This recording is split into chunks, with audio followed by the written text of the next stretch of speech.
You want me to start here for opening statements? Yes. Okay.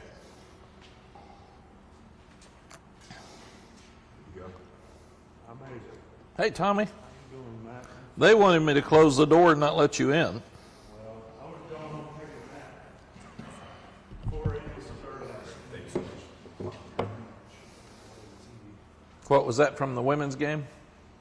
Got up to drive to do a radio show this morning. And, with all this Zoom stuff, you figure I can stay in bed and do it. I'd think. That drives when I put it in all The last 2 signing days you've done it on Zoom. We've had to do the video. Is that right? Even last year we did? The last one was in person, was upstairs. Gosh, how about that? You guys all ready? Yes, sir. Guys, we ready in the back? Hang back. Jeremy, is this in the way? No, you're good. Is that all right?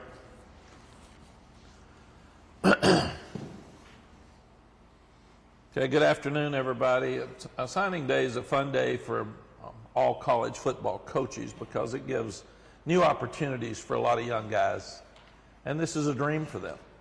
And today is the day they've been working for their whole life. And you got to hope that most of the guys got a scholarship that deserved them. And at the same time, you got to hope they get to go to the place they want to go. We had absolutely no drama. The 20 that we thought were going to signed this morning.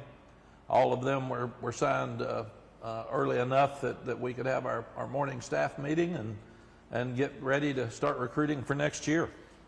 And that's really important. It's a well-rounded class. We've got 20 newcomers and 10 will be coming in as early enrollees, which always helps because it's like giving them an extra year as they prepare for fall. Even though it is interesting that Will Hardy and Marcus Allen, just for instance, came in June, and both of them will be starting in a bowl game. So you just don't know, but recruiting is very, very important. It's a very well-rounded class. We've got 11 on defense and 9 on offense. They're from the states of Georgia, North Carolina, Virginia by and large, with one young man from Oklahoma and one young man from South Carolina. But 19 of the 20 stayed within our footprint. And even with NIL being so prevalent now in recruiting, we'll continue to work closer to home and find guys that just want to come to the University of North Carolina. And then as we head to the Holiday Bowl, actually 2 young guys, Michael Short and Amari Campbell, are going with us, which is a new look. They've graduated. They've gotten all their work done, and they will head to the bowl game with us. They can practice. They will not be awarded any bowl gifts, and they can't play in the game, but they can be on the sideline with a jersey. So it gives them an opportunity to get ahead, because then they'll come back here on January 6th and be ready to go as an early enrollee. So it's a great experience for them, and they'll probably be in shorts, and we won't get. We wouldn't put them in positions to practice like the other guys, but we also feel like that it's a great opportunity for them to get to know the guys and get to see practice and be involved with it in some ways. 9 wins, really proud of this team. Didn't finish like we wanted to, but it's only the second time we've had 9 wins since 1997. And I am proud that we're playing one of the best teams in the country. Could have very well been a playoff team if they had beaten Oregon State at the end. They're very, very good. For us to take another step, we've got to start beating really good teams. And everybody thinks this team's better than we are. They think they're a lot better than we are, and they've earned that. So this is like playing the Clemson and the Notre Dame and Oregon are all 3 of the best teams that we've played this year. But that's what we've got to do. We've got to press ourselves and put ourselves in a position to try to play the best teams in the country and try to get our 10th win. This is also the 10th bowl game in a row that I've been to here. And it's fun and exciting, and it was funny. One of our staff members I was talking to the other day, and I said, what did you all do for your bowl games? He said, Coach, I hadn't been in 3 years. So I thought sometimes you take that stuff for granted. So this is 4 in a row for a team that didn't go to bowls for a while. So it's exciting for us. What I'm going to do is take a minute to step back here and we'll watch some of these guys. I'll talk about each one of them. They're in alphabetical order. and then we will watch their video, and then at the end we'll have a chance for questions. So.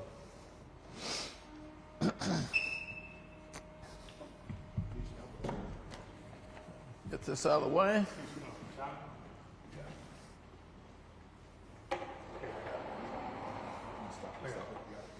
Who was the second player? Our Mark Campbell. Michael Short.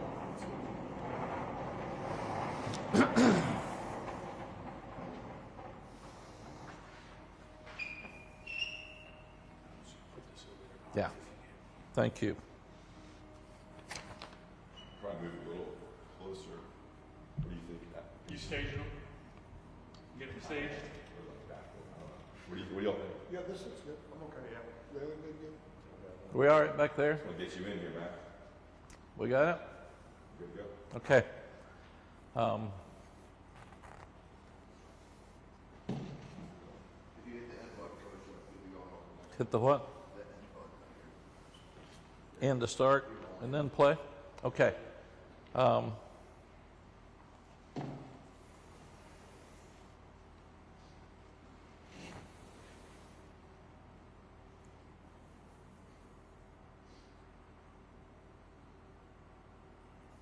Get this back where we can start.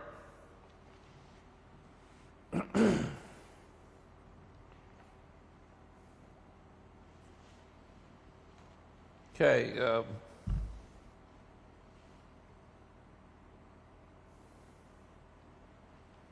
First young man is Ty Adams.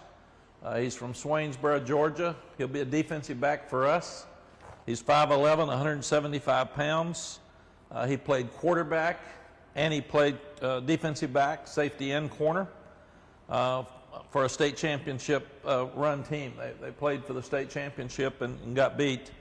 And he was the regional offensive player of the year as a senior. He was tabbed the regional 2A player as a junior. He's a first-team All-State selection. He also plays baseball for 3 years. He ran track for a season, and they won the state in the 4x100. He's coached by Scott Roberts. Miyoshi Wortham is his mother, and he's a great athlete. And we thought he played so well in the state championship game, we were afraid that a lot of other people would come in and try to get him. So you can see here he will play defensive back for us. He's got great hands. He's a tremendous athlete, never came off the field. Guys are well coached and had just a great year. Tremendous speed.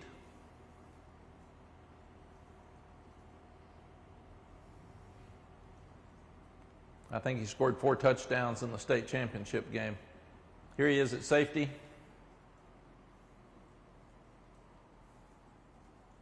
We haven't had enough turnovers. We've got to have catchers in our secondary because the way people are moving the ball across the country, turnovers are gold. But he's just a great athlete. He's a guy that can do so many different things. And he's very physical.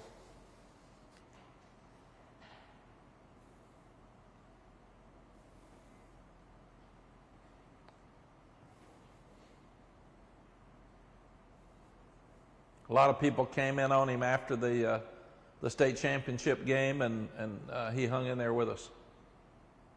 As you can see, here's a double move. He's got such quickness, it's really, really difficult for corners anymore to cover like this.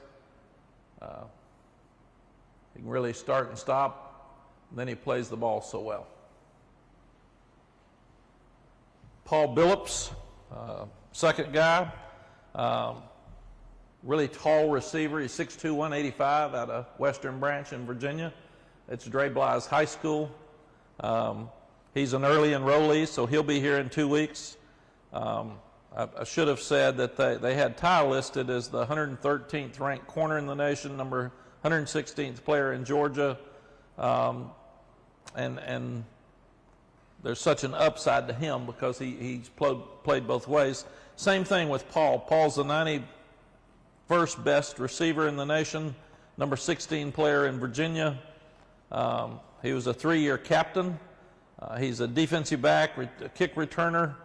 He's named the team's most valuable player. He took them to an 11-3 record, and in the regionals, and he had 2 punt returns for touchdown. He's an honor roll student. He was coached by Rashad Cook, and Latasha Williams is his mother. And we had him in camp. He's big, tall, he can run. He could play corner or he could play receiver. He will play receiver for us.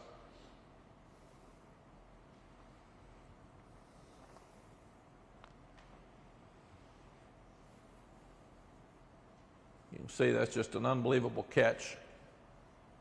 He was in our 7-on-7. It's a one-hand catch. Just shows you his freakish ability. He can be really, really good. And he'll be here for spring practice. He's got great speed, but length. I think most of these guys this is him at Wildcat. I think a lot of the guys that our coaches did such a great job evaluating, I think some of them were really didn't get the attention they should have gotten in recruiting. Because he's real fast and he's really good.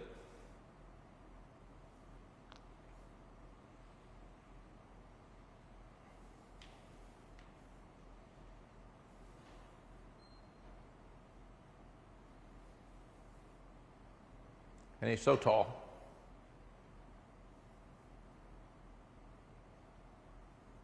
And the weight room at this high school is actually named after Dre. And he could play corner for us. He wants to play receiver. But he could play corner or safety. And he's a good student, but also he is a multi-year captain, which tells you something about the team. Amari Campbell is a young linebacker from Northern Virginia. Tommy saw him last spring, Tommy Thigpen, and just loved him, fell in love with him. He thinks he's a whole lot like Power Eccles. He's a hitter, knocks him back. He's an early enrollee. He is going to the bowl game. He is 70th linebacker, outside linebacker in the nation, 29th best in the state. He was the team captain. He was named District Defensive Player of the Year and First Team All-Region. His coach is Carol Walker, and Elizabeth and Marcus Campbell are the parents. And real leader on the team. You can see him here, the way he impacts people when he hits them. I mean, he is a downhill tackle for a loss linebacker. I love the way he plays. I mean, that's just who he is. And it's every play. People came in late on him and tried to get him to visit late some of the top programs in the country, and he had committed to us and said, Coach, my word's my word. I'm gonna stay with you. But that's just who he is, man. He loves to hit people.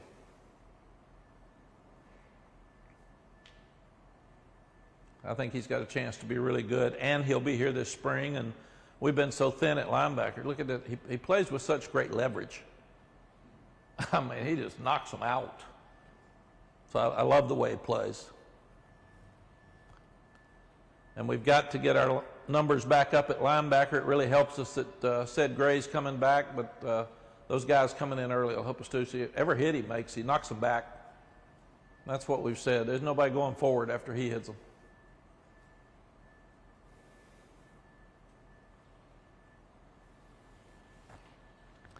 Caleb Cost won the state championship at Sandy Creek, 5'11", 180. He's going to play on our baseball team. They've recruited him. He'll be a draftable baseball player, so he could be a high draft choice. 47th best cornerback and number 38th best player in Georgia. He played offense. He played special teams. He He had 1,474 all-purpose yards, caught 43 passes for 740 yards and 10 touchdowns, on top of being a great defensive player. He's an AB Honor Roll student. He was coached by Brett Garvin. Rhonda Walton and Kelvin Cost are his parents.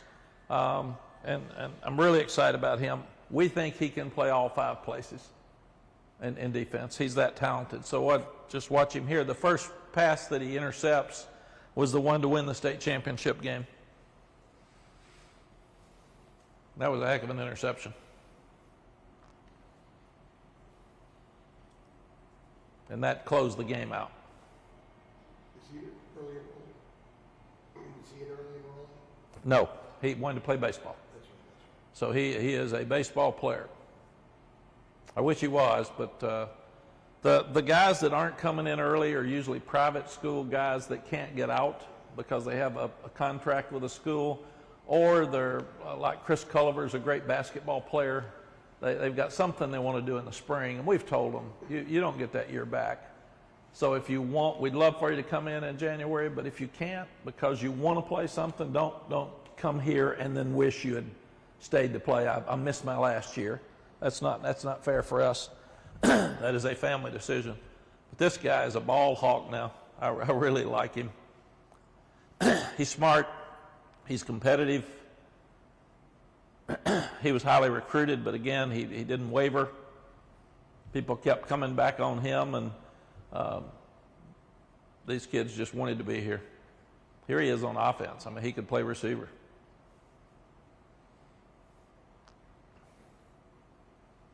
Never came off the field. I think he kicked off. I mean, he did everything for him. But I really like him. There's such an upside with this guy. Again, he could absolutely play receiver, just like Paul Billups could play the other. He's a hitter.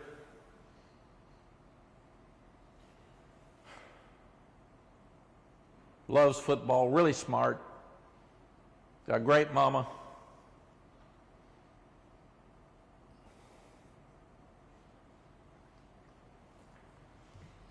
Chris Culliver, he improved so much since last year. He's 6'3", he's 175, so he's got great height and length. This guy's the 109th player in the country, 18th best wide receiver in the country, number 6 player in the state of North Carolina, 2-time All-State. He won the Gold Helmet Award 6 times. He was tabbed the CVAC Co-Player of the Year by the North Carolina Sports Writers, first-team All-State. He was a Shrine Bowl participant. He competes in basketball, baseball, track and field, was tabbed Freshman of the Year in basketball, a member of the AB Honor Roll, and coached by Will Byrne. Mom is Francine Martin, and Dad is Chris Culliver Sr. They're tremendous parents. Again, another receiver that we think has a chance to be really, really good. He had such a tremendous year.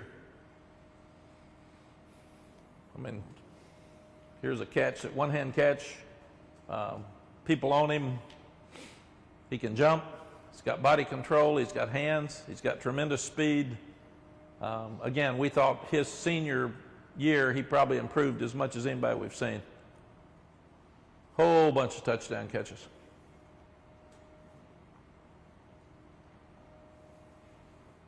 Lonnie went to see him play after he had committed to us and texted back and said, this guy is really good. Again, can catch in a crowd, got really good body control, got strength, got speed, very confident, another outstanding student. He just ran by people.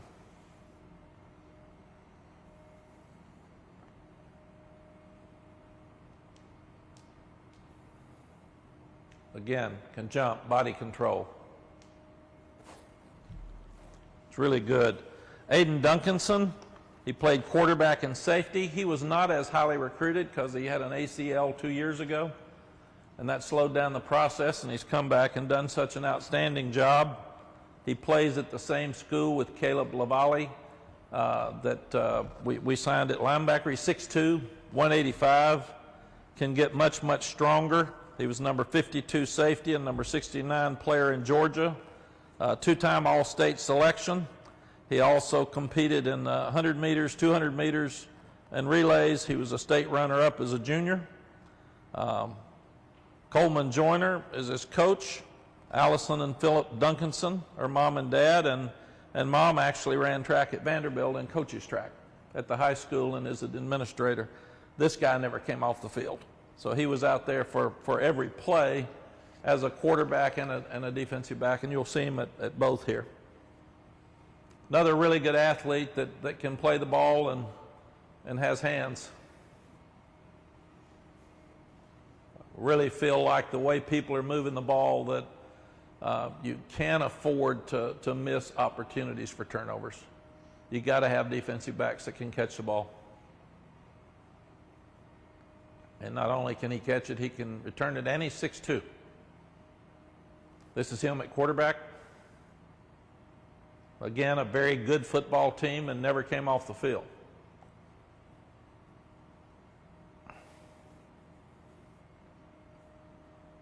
Got top end speed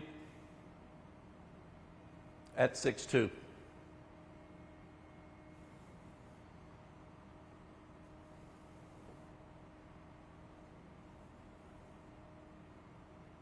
He's just an athlete. And normally the quarterback's the best athlete on the field. Here he is tackling.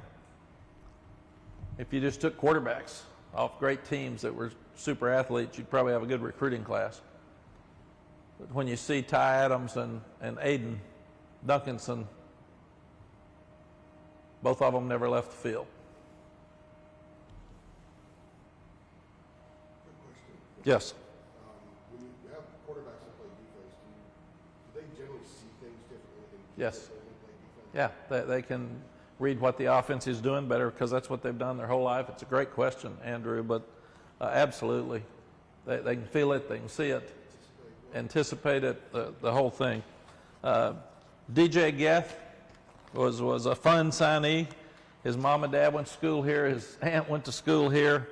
Ed obviously was a basketball player for us. He was voted the best offensive lineman on his team. He is an early enrollee. He played in the Shrine Bowl. He was the nation's 53rd best guard and number 11 player in the state of South Carolina. He earned All-State, 5A All-State, and their team was really, really good. They were 9-3, rushed for a whole bunch of yards. We feel like he can play all 5 positions, and that's fun for him. He was ranked 4th with the Dandy Dozen heading into his senior year, and he also competed in basketball and track. Dustin Curtis is his coach. He's fun. There wasn't much question about this guy wanting to come. Mom and Dad got back on campus and really lit it up. And you can see he's big and he's strong, but he's a really good athlete.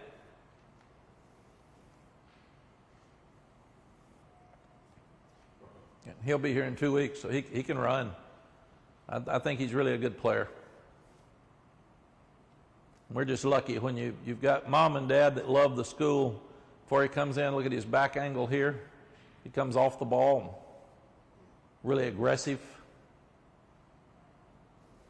very smart. Again, love his family.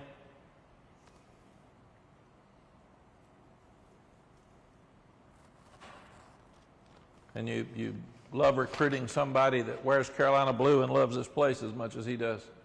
It was fun. He can run.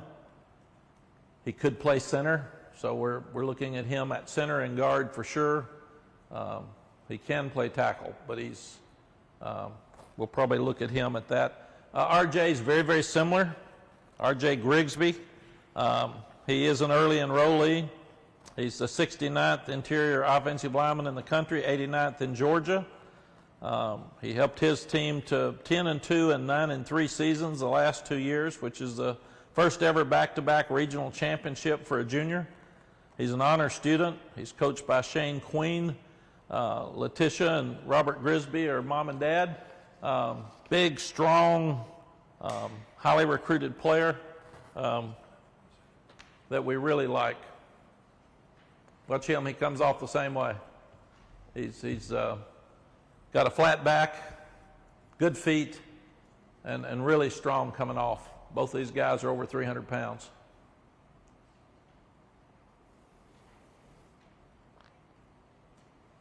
And it's pretty amazing that we could get 3 really good offensive linemen when we've had 2 offensive line coaches in this recruiting process. So these guys stuck with us and signed not knowing who their coach was going to be. And Coach Searles recruited them first. And then Jack Bicknell picked them up. Here we are. You can see him at right tackle there. Very powerful. Good explosion, still knocks the guy down and stays on his feet.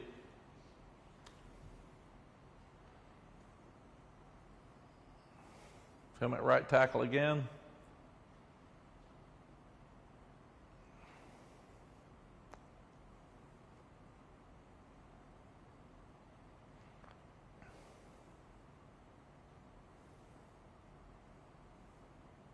Another good student, another great family. Really liked him. Christian Hamilton's an outstanding student, another receiver. He will be here as an early enrollee. He is 6'1", 175. He was the nation's 353rd player, 50th wide receiver in the country, 13th player in North Carolina. All-American Bowl honoree. He tallied 133 receptions for 2,500 yards and 27 TDs over his 4 years at the school. He's a preseason all-observer team headed into his senior year. He's coached by Jupiter Wilson, who played here, and his mom and dad are Angela and Randy Hamilton. And again, we think he's an outstanding player as a receiver that can play all 3 places.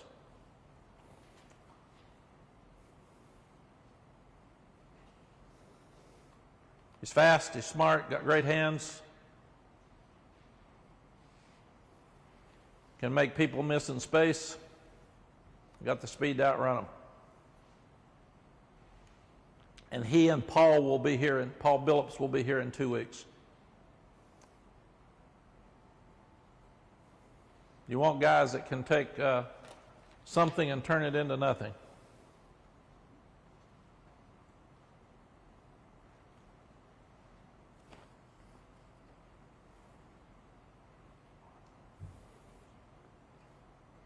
Great route runner.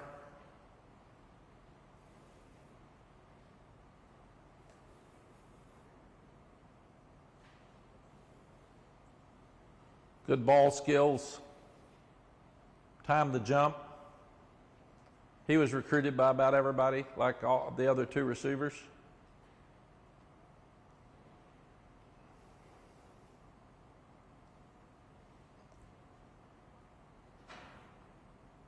Great grades. So we've got 3 outstanding receivers coming in, 2 of them early.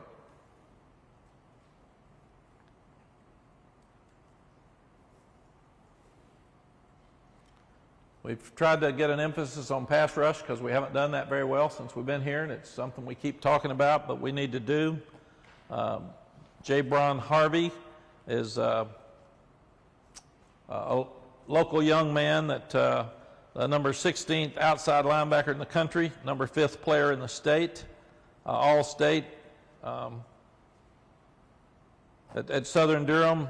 38.5 sacks, 50 tackles for loss, and 75 hurries over his final 2 seasons.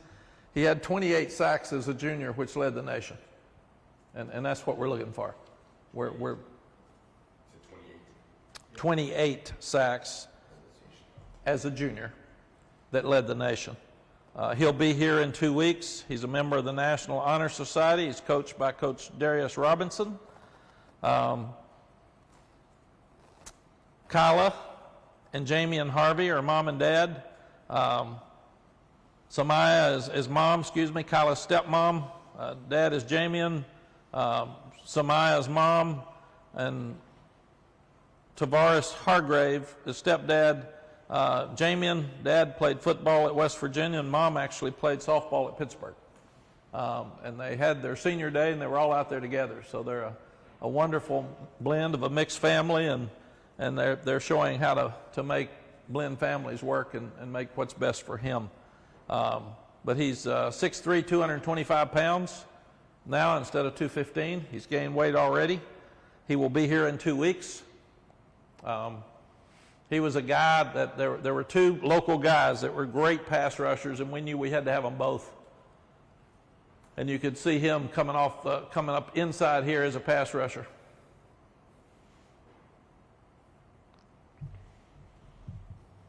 And again, they'll be here in 2 weeks, so it gives them a great advantage in coming to play in the fall.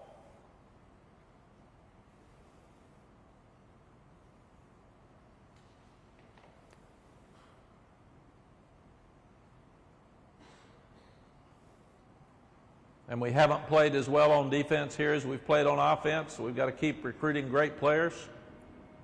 And we feel like that both of the pass rushers, he and Tyler Thompson, I'll talk about in a minute, will upgrade our pass rush.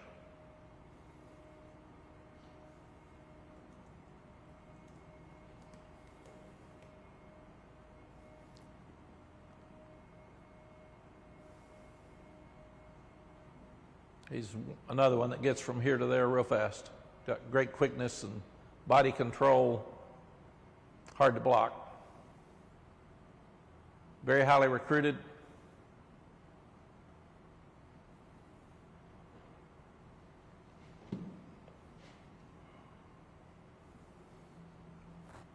Very smart, wanting to stay close to home.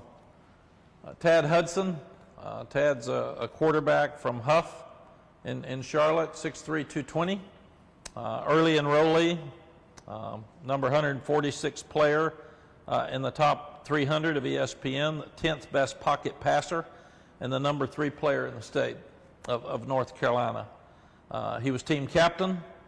His team went 33-5 in 3 seasons as a starting quarterback, and he threw for 7,325 yards and 76 touchdowns, both of those being a school record.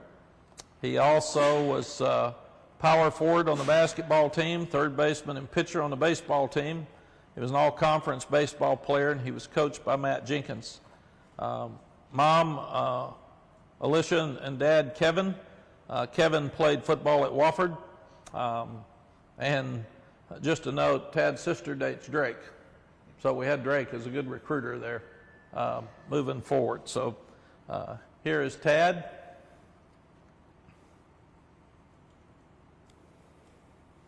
Tad's got a great arm. He's very accurate. And he can move. He's tall. Been a 3-year starter, and you can see throws like this, just guys at his age don't normally make.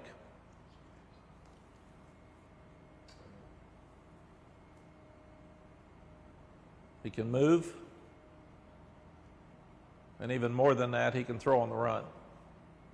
He's an early enrollee, so we'll have him this spring for Chip Lindsey to work with.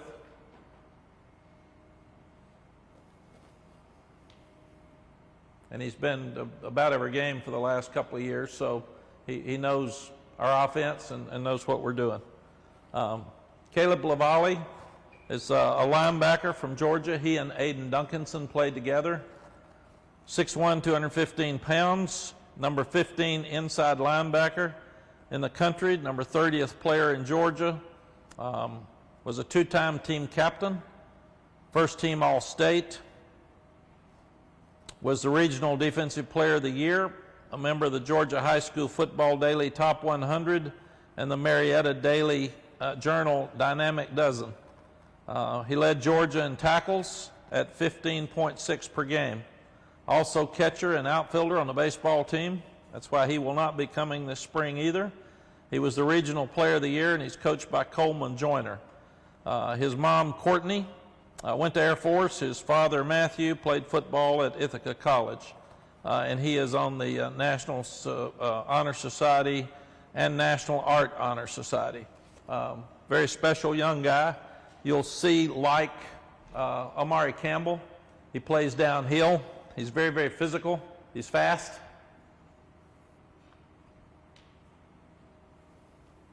He will be here in June. He will not be here as an early enrollee. But fast and aggressive.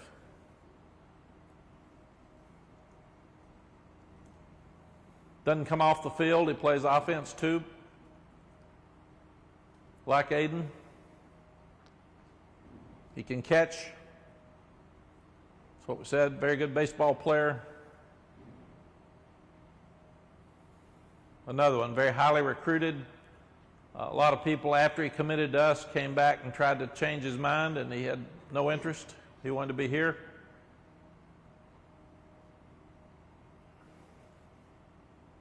Really good hands.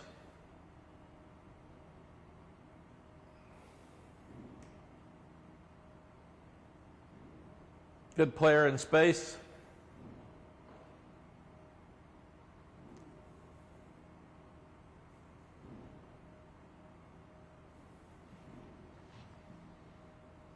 We're going to have some great competition at linebacker here in the next couple of years moving forward. Rodney Laura. Rodney's the 39th defensive tackle and 14th best player in the state of Virginia. He's VISSAA Division I First Team All-State, All-Virginia Prep School League, standout in track and field. In fact, he's #1 in the country right now with a shot put, which shows great explosion. He is, his personal best is 59.6.5 in the shot and 173.3 in the discus. Two-time All-State and All-Prep selection in track. First team All-State and All-Prep selection in the discus. He's coached by Jackson Manio. He's actually from the Dominican Republic. Josepha and Eddie Laura are mom and dad. And he's a guy that we looked at throughout the year. It's more interesting now because you're not sure how many you got. With roster management now, you're not sure who's leaving. You're not sure who's staying. You're not sure what your numbers are. So you've got to recruit guys and then see if it works for them and works for you. And this worked for us in the long run. He's hit the bottom. Again, good pass rusher. Could be a power end. Could move into a 3 technique.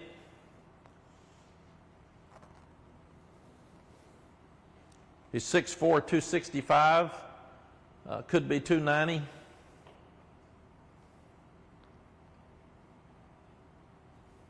Great student, tremendous leader at Woodbury Forest. Will not be here this spring. Again, most of the private school guys do not, but you can see here he can get off blocks. He gets off the block, he contains the quarterback and is aggressive with it. Very quick up front.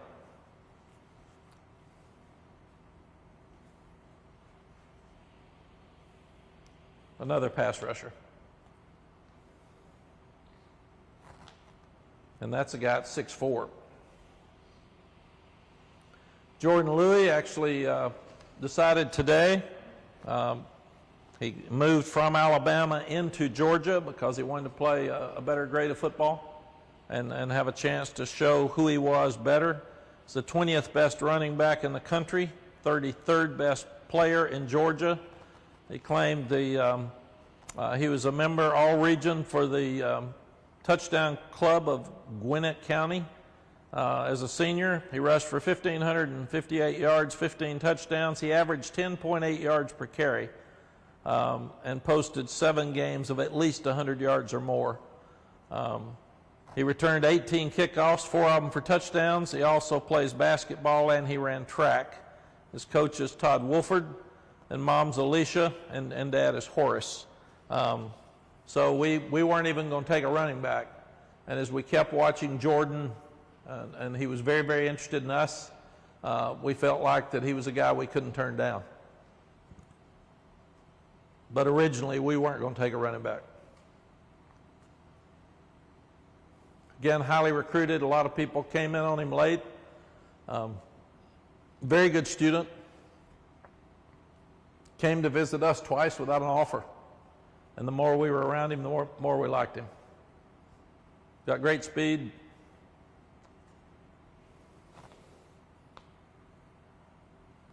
.5'11", 205 pounds. Got really good hands. I think he caught 38 passes. But he's really good catching the ball out of the backfield. Yeah, 38 passes for 640 yards and 4 touchdowns.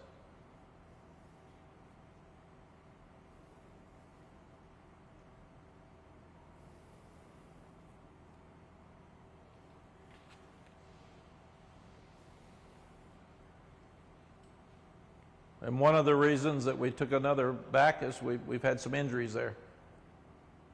And you never know who's going to leave. I mean, you gotta prepare your numbers for somebody getting hurt or somebody leaving. Nolan McConnell is the third of the 3 offensive linemen that we signed. He's 6'7", 280. He was a guy who committed to us really early from Northern Virginia and never even wavered. He is nation's 46th tackle, number 14 in the state of Virginia. 4-year veteran that played both ways. He led Colonial Forest to the regional semifinals as a senior. He posted 21 pancake blocks on offense and 36 tackles as a nose guard on defense. Also competed in track and field, reaching the state meet in the shot put and discus twice. He's coached by John Brown, Mindy and Wade McConnell, or his mom and dad, and he never wavered. Mom actually went to UNC Greensboro, but he liked the place. He came to our camp. He liked the place from day one. Left tackle, at 6'7", 280, he could be 310, 320. He's got a lot of room to grow.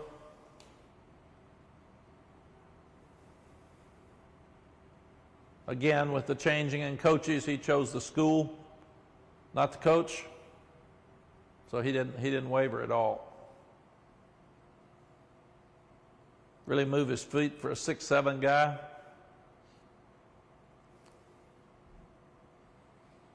You like offensive linemen who play defense?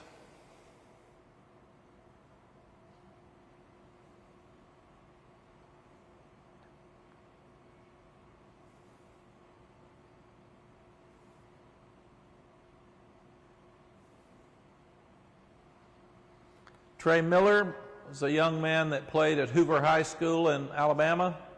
5'10", 165. He's small, but he's really, really quick.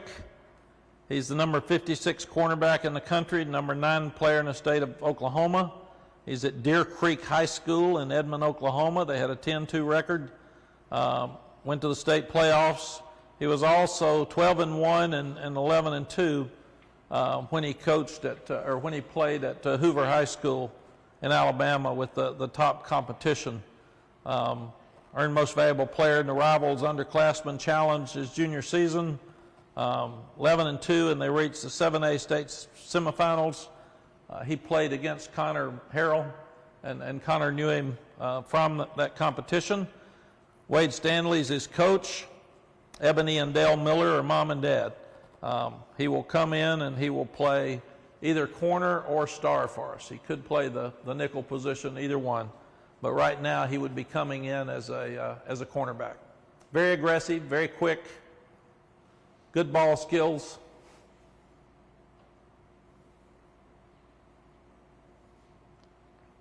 Savvy. Dre talked to him early in the year about stripping balls and how important turnovers are, and he really improved in that area. Plays the ball well. He can really jump.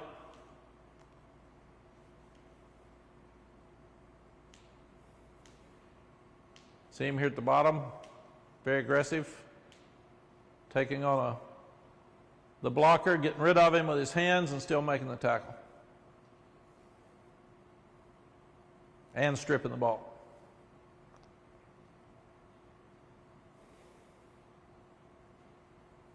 Very quick.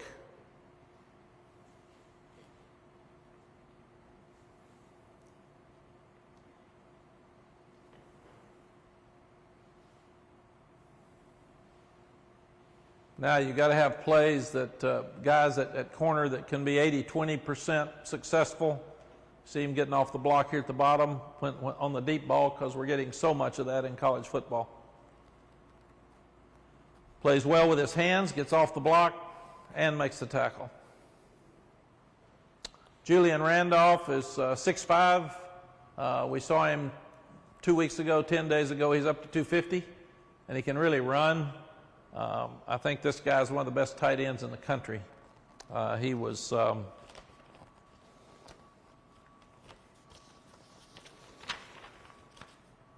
very highly recruited. He got better as the season went on. He looks a whole lot like Bryson Nesbitt when you see him run. He's so tall, and he can catch the ball. He's the 288th best player in the nation, number 16 tight end in the country, and number 7th best player in the state of Virginia. He's the local all-star as a senior, 30 receptions, 733 yards, 9 touchdowns, and he played defense. He had 38 tackles, 4 sacks, and 7 tackles for loss, 7 hurries, and a fumble. Also played basketball, and he was really good. He's coached by R.J. Windows and Heather and Gant Randolph, her mom and dad, and Gant actually played running back for Army. So there's some history in that family of a running back. But look at this. This is very impressive video. I mean, he's big, he's fast. He can really run. And of all the tight ends we looked at, Coach Lilly thought he was the best. And we felt like he got much better during the season as well.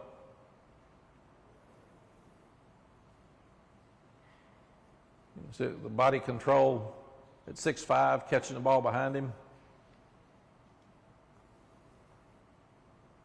Randy Jordan's son plays on this team, and that's one of the reasons we knew so much about him, because Randy helped us.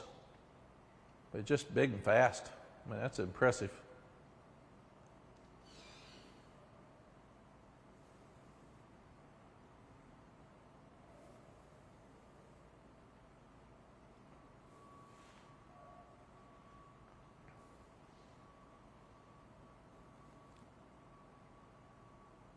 Yeah, he's such a mismatch outside with jump balls.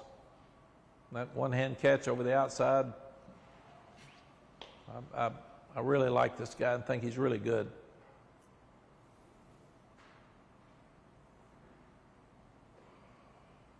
Impressive. Great body control, basketball player. Michael Short will be the third of the 3 linebackers that we're bringing in. He's 6'3", 215 pounds. He's got so much room to grow.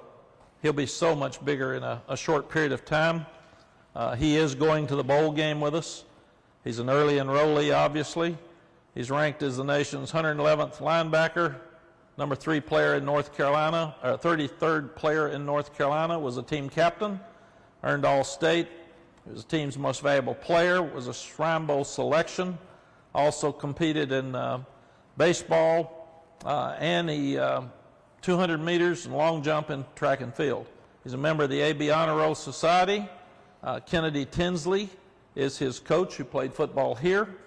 Nicole and Courtney Short, our mom and dad, father, played football at Kent State, and sister ran track at Bowling Green. This guy, I think, is very under-recruited. Watch him. Again, he's at 6'3". Look how he plays downhill.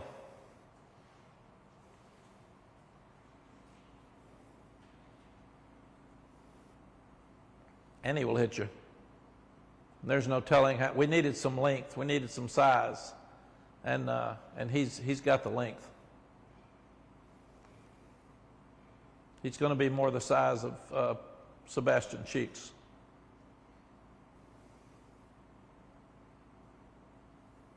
He can really run.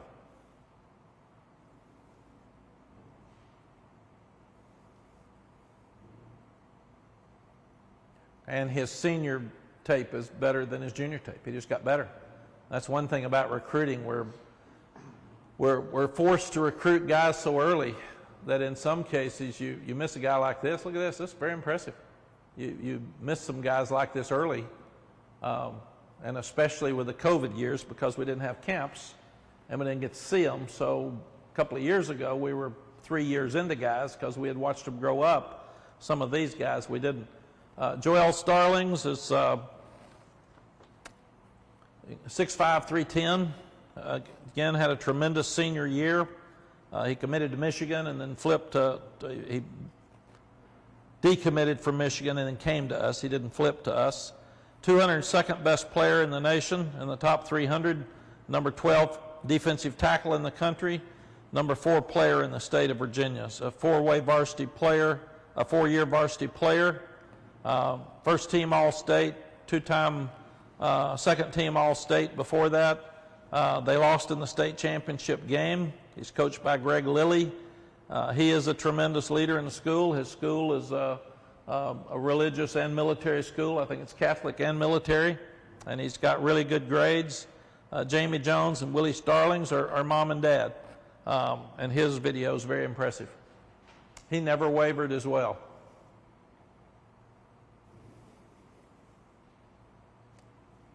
It's him running right there, which you can see. Very quick for a 310-pound guy.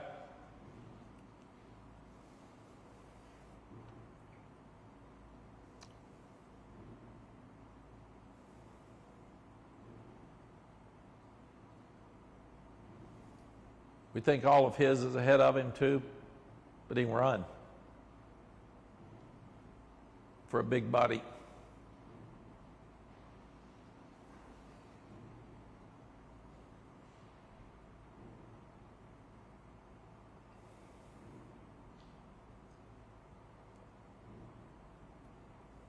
Good quickness, lateral movement.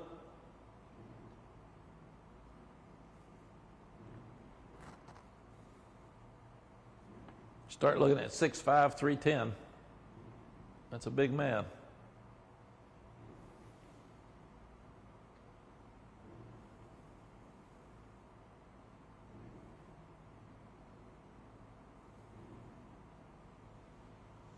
And loves North Carolina. None of these guys really wavered at all, which with all the things going on in college football is pretty impressive. Tyler Thompson, another local young man. He's our last one. Outstanding pass rusher, 6'4", 220. He'll be an early enrollee, so he'll be here in 2 weeks. Nation's 153rd player, number 21 edge pass rusher, number 7th player in the state of North Carolina, 39 sacks, 84 tackles for loss in his 3 seasons. They won the conference championship at Panther Creek this year. He's also a basketball player that played in the state championship last year. And he played 3 years as a prepster. He's coached by Sean Crocker, who actually played corner for me here. And he's the son of Renee Providence and LeVar Thompson. And this is, once again, like J-Bron, they're very, very impressive pass rush video. He's all over the place.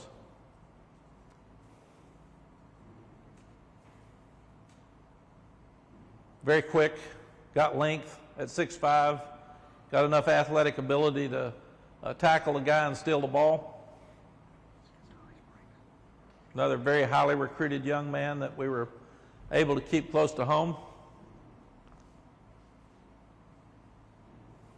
We've just got to continue to upgrade our speed on defense. Again, they couldn't block him.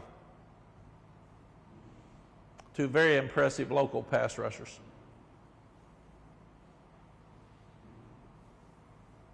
And both have length, height and length.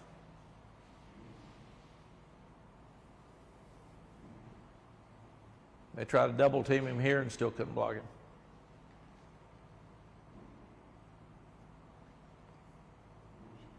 Very quick. At 6'5". And both these outstanding pass rushers were very good basketball players.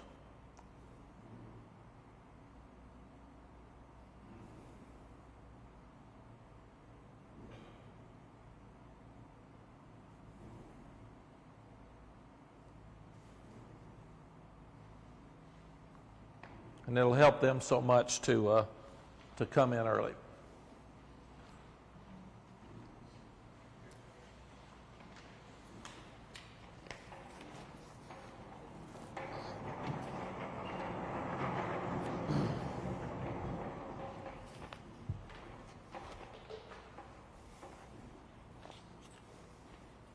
Reset here for Q&A.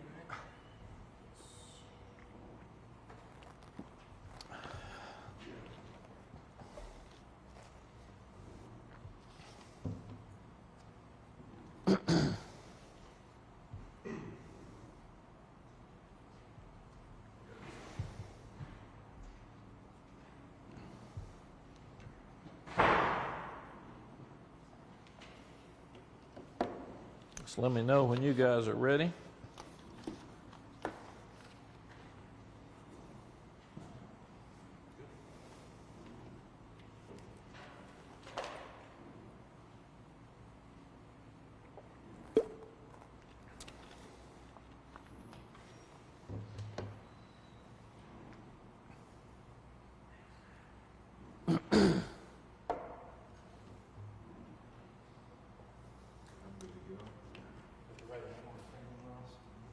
Good? Yep, right in New York. Everybody? Very impressed with this class. All of us are navigating different waters now with NIL and the transfer portal with roster management and the way recruiting is going and being handled now. I'm really proud of our Hills for Life and that they're going by the rules and they're doing NIL right. And all of these parents specifically and these young people understood the process. They understood we were going to go by the rules, and they didn't detour at all when other people were talking to them about NIL opportunities. So very, very proud of that.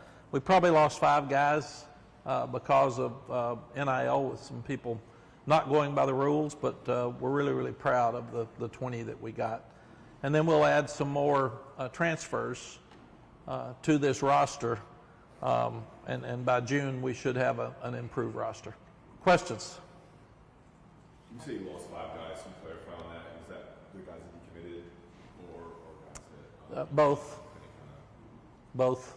I don't want to talk specifically about young people, but we just discussed it this morning in the staff meeting, and we just felt like when you were looking at it, we were trying to figure out, Ross, where NIL's going and what's the next step and how do we navigate it in recruiting, and if we had to do over, would we do it any different? And we really wouldn't. But we said that there were NIL discussions with 5 young people that didn't end up coming. Back through the years, UNC has ruled the Tar Heel State when it comes to recruiting. How important is it to keep that kind of rolling for you guys? It's really important.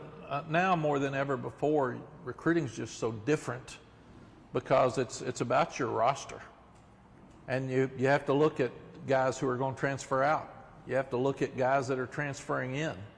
And so many people now are taking a transfer instead of a high school player simply because he's 2 years older, 3 years older, he's already developed. You know, there's less likelihood that you make a mistake with an older guy. And I was out for 2 weeks after the championship game recruiting, and every high school coach said that I've got guys on my team that would have gotten scholarships in the past that aren't going to get them because every team is telling me they're going to wait and see what's in the portal, and they're going to move you back to at least the February signing date before you have a chance to even look at you. So it's high school coaches are really worried about the future of recruiting for the great players are going to get scholarships, but the good players that would have gotten scholarships. One coach told me, I've got 8 kids that would have gotten scholarships 2 years ago that aren't going to sign today. So I'm really, really concerned about high school recruiting for that reason. Going back to losing some guys because of NIL, how much does that change the pool of kids that you go after? Because you know some of these kids is pretty obvious. They're looking for a lot, and so you're not going to waste your time with those guys. So is your pool smaller? Yes. Yes, absolutely. And it's even more reason, Andrew, for us to stay in the footprint. We want guys that want to come to North Carolina. We want guys with good grades. We want guys that want to get a degree from here. And we have a really good Hills for Life program. that will help young people on our team with opportunities after they get here and they earn it like the rule says you're supposed to do. But if people are starting to ask for that before they get here against the rules, that's not who we are. So typically in the past, you would look at kids transcript and some other things first. How quickly is whatever their NIL demand or desires are in that process? It's all of it's a part of it now, but we had a long discussion. We looked at our whole team and who they are and why they're here. And then we looked at the recruiting class that we had offered. And then we looked at who came and who didn't. And we said it's a very clear distinction on who we need to continue to recruit. And then we put those values up and said, here's who's going to come here now. And that's just who we are. So we've got to figure that out. And I'm really, really proud of this class. You can see they're a good class. It's probably as good as the classes we've had in the past. Just won't have as much splash, but they're really good players. Stay on that real quickly. You may not have enough intel yet, not enough years of doing this, but would you find maybe that the kids who don't demand as much, aren't as interested, are less likely to leave? Are they maybe a different kind of kid to have in the program? All of us are in the process of looking at that, Andrew. What's going to happen with NIL? What's going to happen with the people that are just giving them money up front and they haven't earned it, and they're not going by the rules? And it'll be very interesting to see. I thought I'd love to see a survey of how many kids flipped on signing day and didn't even call the school they were committed to, and see how they panned out. There's just certain things like that. So we're not going to change who we are in recruiting. We're going to still go after the same young guys. And this class proves that you can still be successful by not having to go in a direction that you don't believe in and one that's not within the rules. So I'm really, really proud of this class. Hey, jumping back to kind of the challenge for high school kids that might get overlooked now. How much of that do you feel like is going to maybe filter out once kind of that COVID year of extra eligibility for everybody, ends?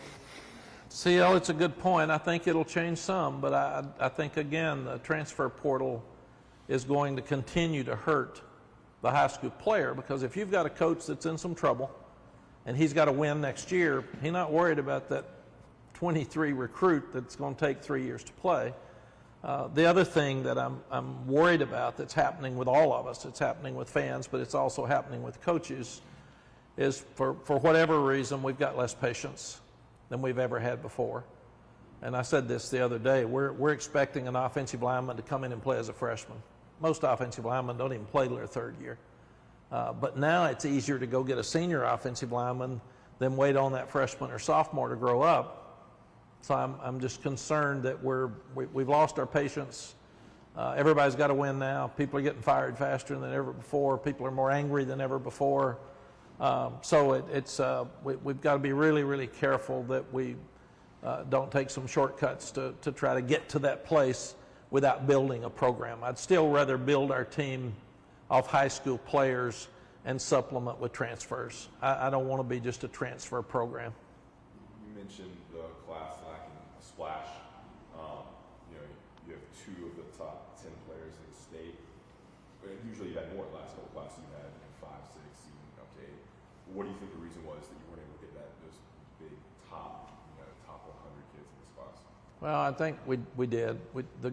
The thing we haven't gotten is we're going to be ranked 24th or 25th instead of 10th. And some of that depends on the kids in your state.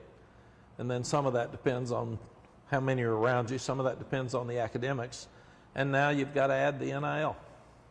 And where before we could recruit a young guy that was going to be highly recruited, and even if some people were going to try to buy him, there was a threat with the NCAA that you could turn him in. So they had to be really careful. Now, it's just the Wild Wild West. So we're not into that. So there's no question that those 5 guys I'm talking about would have put us in that class that you're talking about. But we're going to be different moving forward than we've been in the past. What do you really like about this class? What do you think are the key things that stand out with how you are? the character, the academics, the speed. If you look, the defensive backs can all cover and then catch. The linebackers are downhill and physical. The outside backers are great pass rushers. You got two big bodies inside that can run. Offensively, all three offensive linemen can play all 5 positions because we're trying to get more athletic and make sure that they're aggressive but athletic. Quarterback's best in the state.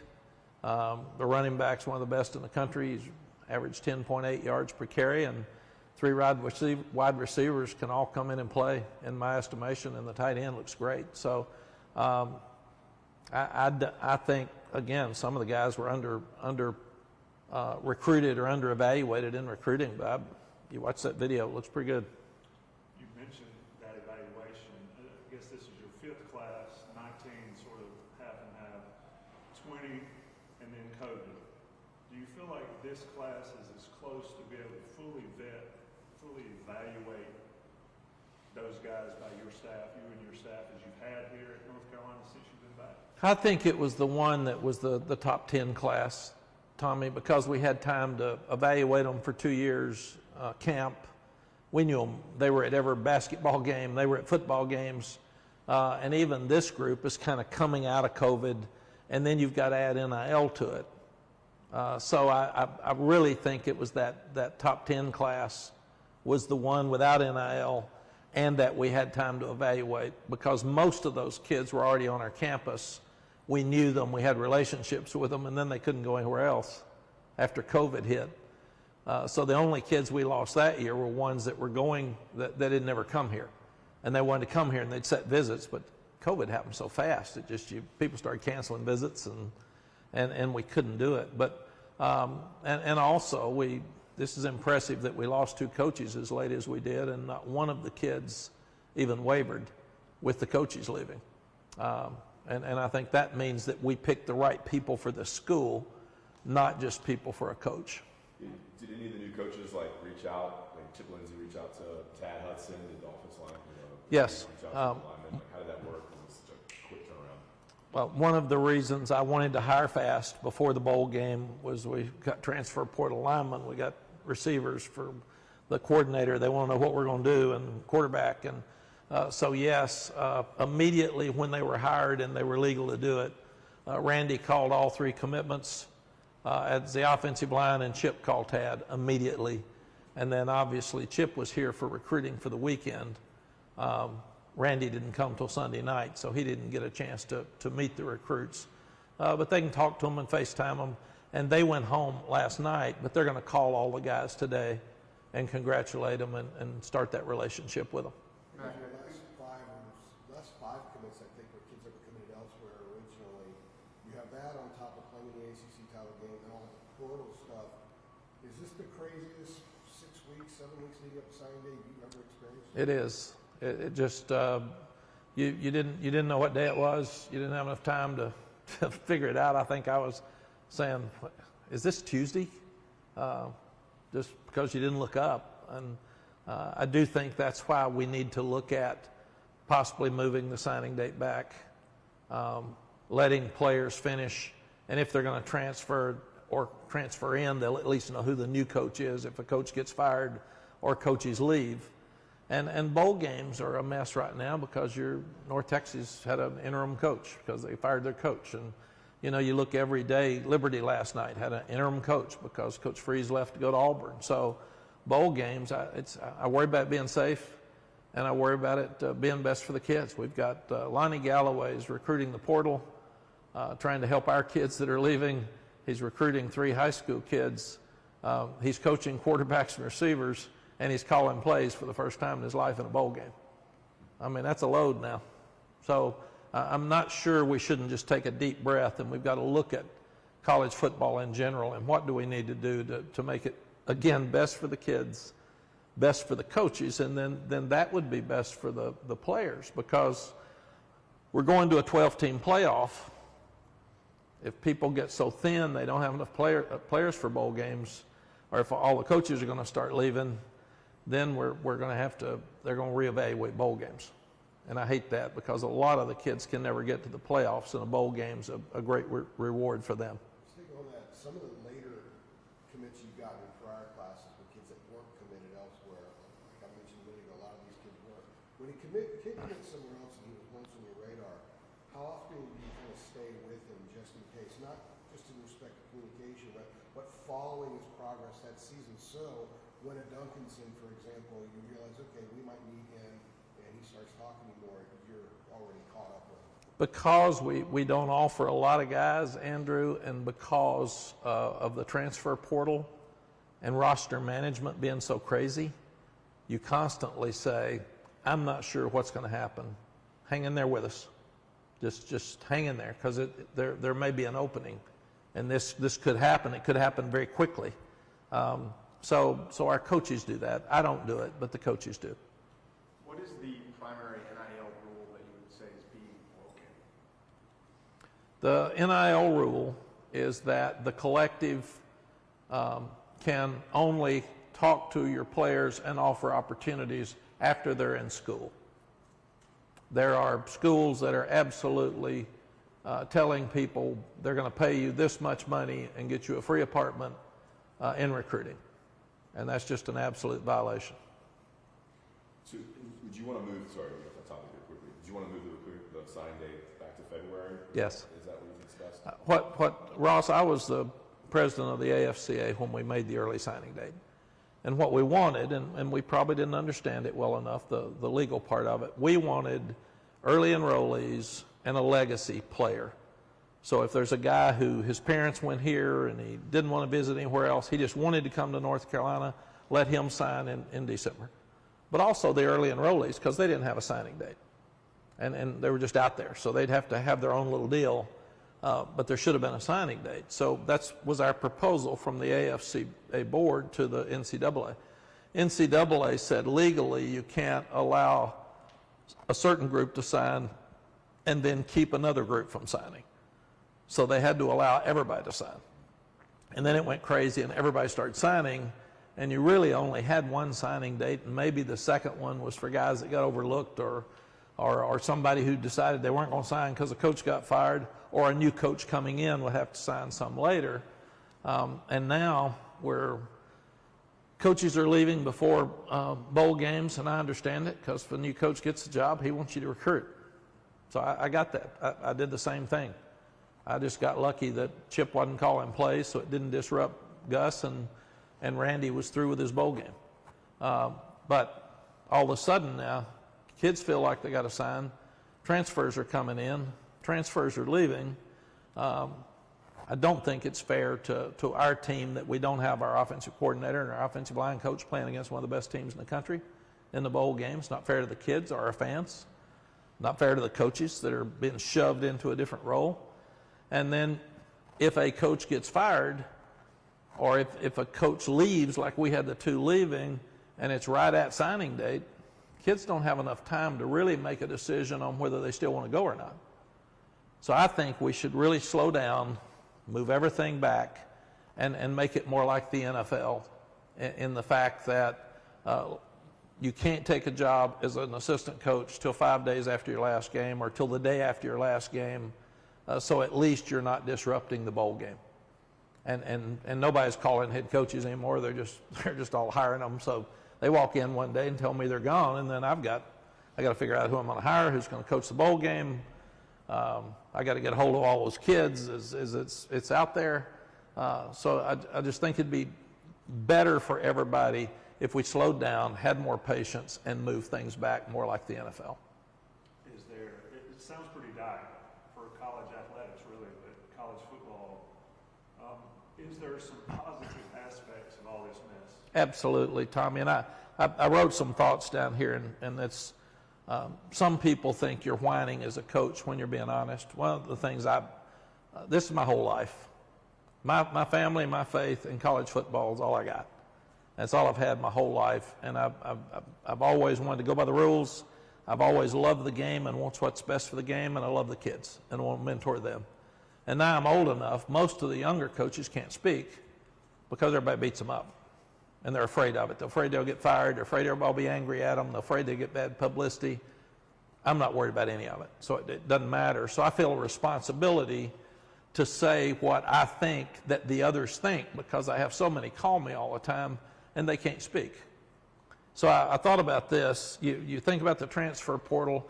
It's really positive for a guy that's a second or third team player, been here 2 years, not playing as much as he wants to, and he can find a place to go to be happy. Most of the kids we've had transfer were backups, and they're happy because we follow up with them and we stay in touch with them, and because they want to play. And I tried to say, stay and get your degree and then leave. Well, that's 3-4 years, and you're losing time to play. So transfer portal is a positive for a Joe Burrow. It's a positive for our kids that get to go play somewhere else. Does it make it easier for them to quit? Absolutely, and I worry about that. Does it make us have less patience? And he can leave, so if he's going to leave, we say, yeah, it's fine, go, we'll find a better one. Yeah, so I don't like that part of it. Second thing is NIL. NIL means that we will never have amateurism again. We all grew up with that. We don't have it. It's gone. And the toothpaste out of the tube, you can't get it back. But NIL is really good when done like they've asked us to do it. Kids are learning how to pay taxes. Kids are learning how to give back to charities. Kids are learning how to go greet people and shake hands and take pictures and do the things they need to do.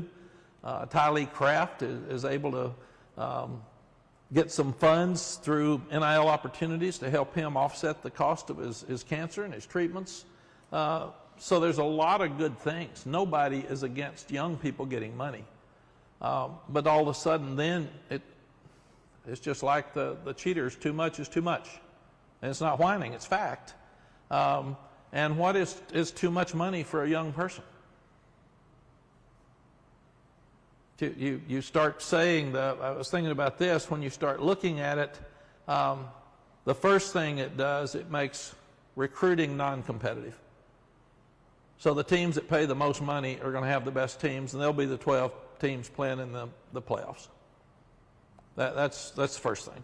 So it's going to change college football. We've always had an upper echelon, but every now and then somebody can slip in there. I think that's going to change unless we get the rules. The rules aren't bad, it's just that people aren't going by them in some cases. And again, the ones that are honest and going by the rules are getting punished. And that's sad, but that's it. Second thing is the tampering. People say it's not tampering. Well, it is, but you can't catch them. I've never said anything about the dollar because I'm not in those conversations. I don't know what the dollar actually is. I've been told, but I don't know that that's right. But it's all being done by agents.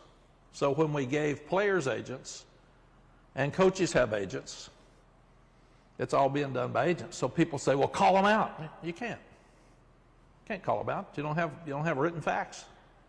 I can't see it. I'm told. But I don't go by what I'm told. I want to have facts before I do that.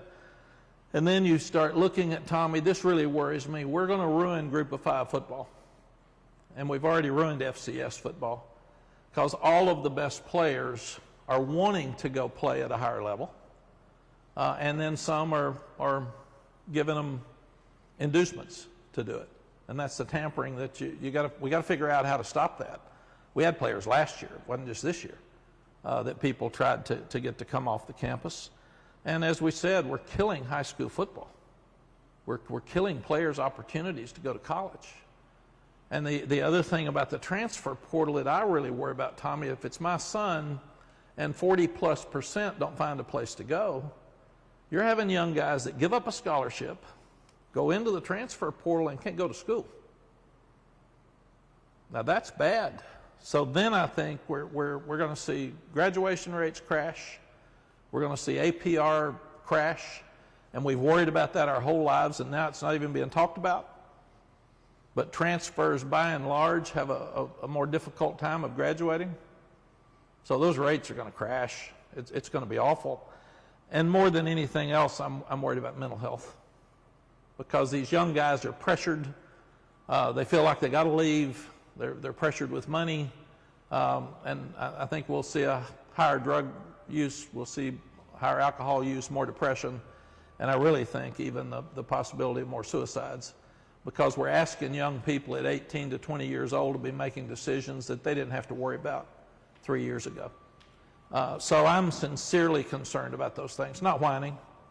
And if a player leaves, that's his choice. I'd rather him make that choice than people calling him and giving him options to make that choice. That's all I'm saying. Do coaches make choices? Yeah. But they at least have to go through a process and have a contract. And that's, I think we're headed more toward a salary cap.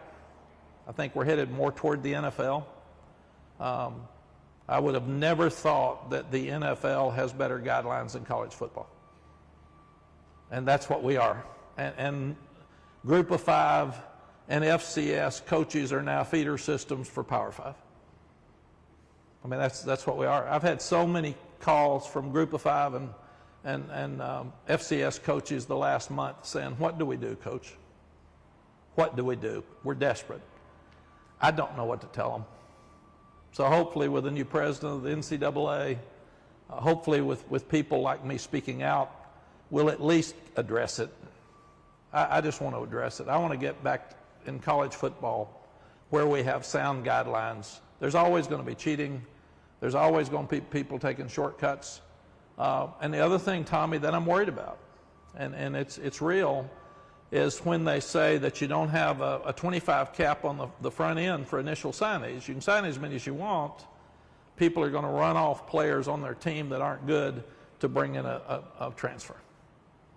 So that's the next thing that happens. You're just going to run him off. If he's not good enough, why don't I get rid of it? Or if I'm not patient enough to wait for him to be developed over 3 years, let me get a 3-year guy. So if he comes in and asks you, how's it look? You're not going to play here. We need to get you out of here. And those are things that are not healthy for the kids. And I don't think, therefore, are best for the coaches, because we got in this to help kids. And I think we've kind of lost that right now, and we need to get back to that goal more than anything else. You mentioned the incoming president. I was going to ask, is there any optimism that maybe he'll be able to get a hold of this, or is it so big? And you discussed this last summer. Do you really just need a separate entity to oversee this? Yeah, I don't know, Andrew. I don't know him. I think when you hire a governor, you're obviously worried about the politics and Congress and the Supreme Court and their involvement. It is big. A lot of the younger coaches are calling me, asking me what I would do. I don't know. That's the frustrating part. I really don't know. I'm trying to put my mind to it and trying to figure it out, and I'm not sure what you do right now. It's still college football. We've got wonderful kids that are playing it. Everybody's going to watch the games, and but we've got some things out of control that we need to grab and pull back in. Mike, one other question about the class itself. Is there anybody who you see as maybe having an opportunity to make an immediate impact, or is it all more just development and down the line? CL, it's usually by position. We're thin in the secondary, so those guys would have a chance. The 3 wide receivers, you can play wide receiver faster normally than you can some other positions. Offensive linemen and defensive linemen usually take a while to develop. We need pass rushers. Those 2 coming in the spring. Hopefully they can, with Noah and Chris Collins leaving, hopefully they can come in and help us in that position. We've got 3 good tight ends, but Julian Randolph is a guy I think can play, but he's not coming in the spring. And then we've got to look at linebackers, because we've just played Sed and Power, and we've been so lucky they've been healthy all year. But we've got to develop some backup, some quality depth at that position. So those guys, 2 of them coming in this spring, will obviously have a chance to show coaches what they can do for 15 days. On that topic, which player of the class are you most excited about? You think can be a really, really good player for y'all? Sally asked me the same thing last night, and I told her, and I can't tell you because I'd only make 19 other mothers mad. So I can't do that. That would be a rookie mistake. I've done that in the past. What was your reaction to Pat Narduzzi's comments about Drake being offered $5 million by 2 different schools? I have none. I made my comment the other day. My concern is not our players. My concern is that there's people that are absolutely tampering with and talking to agents to buy players off people's campus. And I wish that would stop. Just to clarify too, on Caleb Cost, so will he end up missing spring practice when he's here to be with the baseball team? Another good question, CL. What we've done in the past is if he can do what he wants to do, he'll go play baseball. He'll be with Coach Forbes. And then if there's a Saturday they're not playing or we practice in the morning, if he wants to come out and practice in the morning and then go play baseball in the afternoon, we've allowed baseball and track guys to do that. So really, Coach Warren and Coach Forbes will get with Caleb. We don't want to overload him. We don't want to beat him down because he's got too much. We don't want to affect his academics. But we're going to let those two sit down with him and him decide what he wants to do. He's definitely play baseball. Absolutely. There are guys who come here who don't play basketball and never play, like Chaz who play basketball, never play Keith Yeah. Jones who play basketball, never play. Yeah, and Ross, it'll be his decision, but he had an official visit with our baseball team, and they really want him, and he's really good. So the only reason he wouldn't play baseball if he decides it's just too much or I can't miss any spring practice, I need to get better, but he loves baseball. So I see him actually doing it. What if he makes baseball retired? Then they get that scholarship. He's better at baseball. Yeah, no, if he's better at baseball, what I've learned is that you tell people their options and they make those decisions. You had a few baseball players in your football roster when you were here before, right? We did. Derek DePriest was a pitcher. Dre actually played. You had a linebacker. Did you also play baseball? We had a running back that was a first pick with the Yankees, Godwin, and he was a great.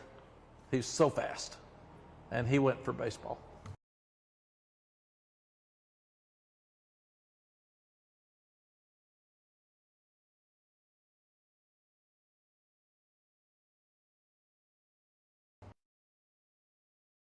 And he feels like that he wants to come here and play both sports, regardless of his draft. But obviously, we had Quan Cosby at Texas, and he was picked as a high draft choice in baseball and went to play.